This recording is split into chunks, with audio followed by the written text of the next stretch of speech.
Beast that is Apple will awaken in just 9 days. WWDC is fast approaching. We're going to be taking a look at iOS 14 Beta 1, along with a host of new Apple products. And I've got quite a bit of Apple news to cover in the last couple of weeks. It hasn't been too crazy, but there's a lot of info on iOS 14, the iPhone 12, iPhone 13, and even the iPhone 14. Yeah, we're already getting there. Also wanted to say thank you for the beautiful reception. We've shipped out our frosted cases. Everyone that hasn't got a tracking will get one tonight for those, and we'll be all cut up to date on the frosted series. The Rebel series starting to go out this week, and so far you guys are loving them. Thank you. We have taken over a year to craft them. It's our first gen product, but we're very proud of it. So thank you for the warm reception. We hope to do even better on Gen 2, and especially with our closed series case. All right, let's get into those leaks. Now let's start with some iPhone 12 stuff.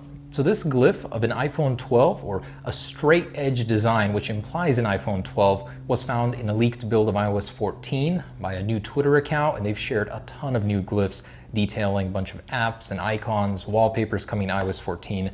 We'll cover those in a second, but this seems to imply that the iPhone 12 will have a flat edge design as rumored by many sources. Now Max Weinbach gives us an update on the 120 Hz refresh rate display situation. He's saying there's currently a battle between the marketing and engineering teams. Marketing wants it to happen, but the engineers are saying it'll delay the iPhone, the 12 Pros anyways, at least until October or November if they were to make it happen. The good news is it passed the first round of hardware tests. There will be many more for it to pass in order for this to be approved, but things are looking okay. This feature just might result in a little delay if they were to add it. Twitter leaker Fudge has confirmed the iPhone 12 naming scheme, as well as the family numbers, and they look in line with what John Prosser has shared with us earlier. iPhone 12, iPhone 12 Max, 12 Pro, and 12 Pro Max. The new Twitter leaker Apple Rumors Leaks, very original name, he's shared more info on the iPhone 12, starting with Face ID. He's saying that it will be greatly improved, where it will work in front of you if the iPhone 12 is laying flat on a table.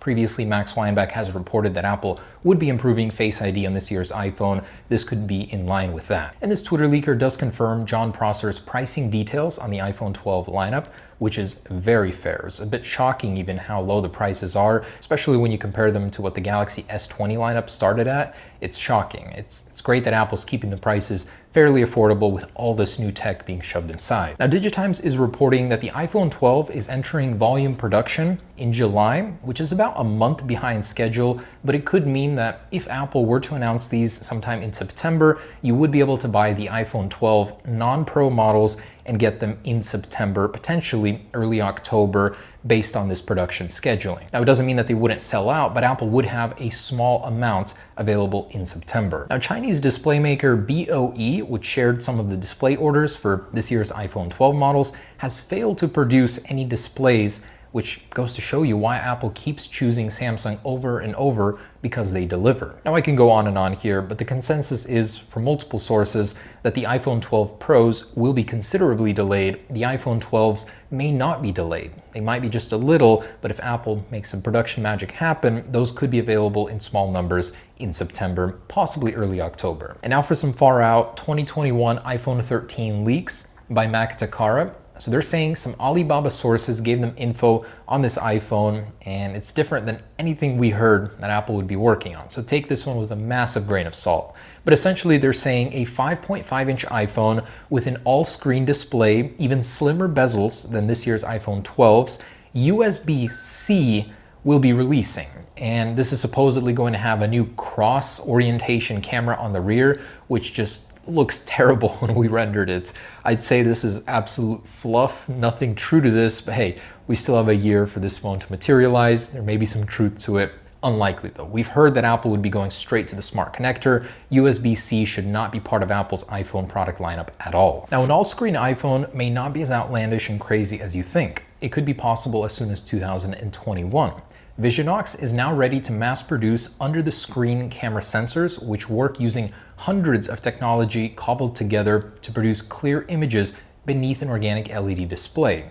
It's pretty amazing science, and whether or not it'll be viable and to Apple's standards in 2021, we'll see, but they're saying as soon as Q1 2021, this tech could be more prevalent in more smartphones. Meanwhile, Twitter leaker Love to Dream shared this full-screen fingerprint.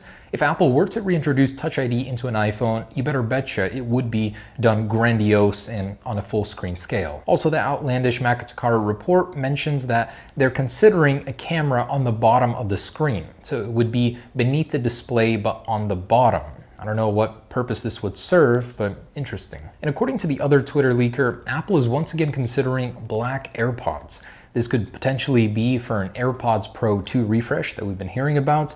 He's saying that the possibility of that happening is 80%. Now, it's not the first time we've heard about this rumor. Max Weinbach even reported on it, but it sort of dissolved, and the sentiment was that Apple doesn't need black AirPods. They like the brand image with the white AirPods. They're very distinct, so they don't need that color to sell more. But this is interesting because it ties in with a separate rumor that the Apple Pencil, potentially the third version, will be coming in a black color.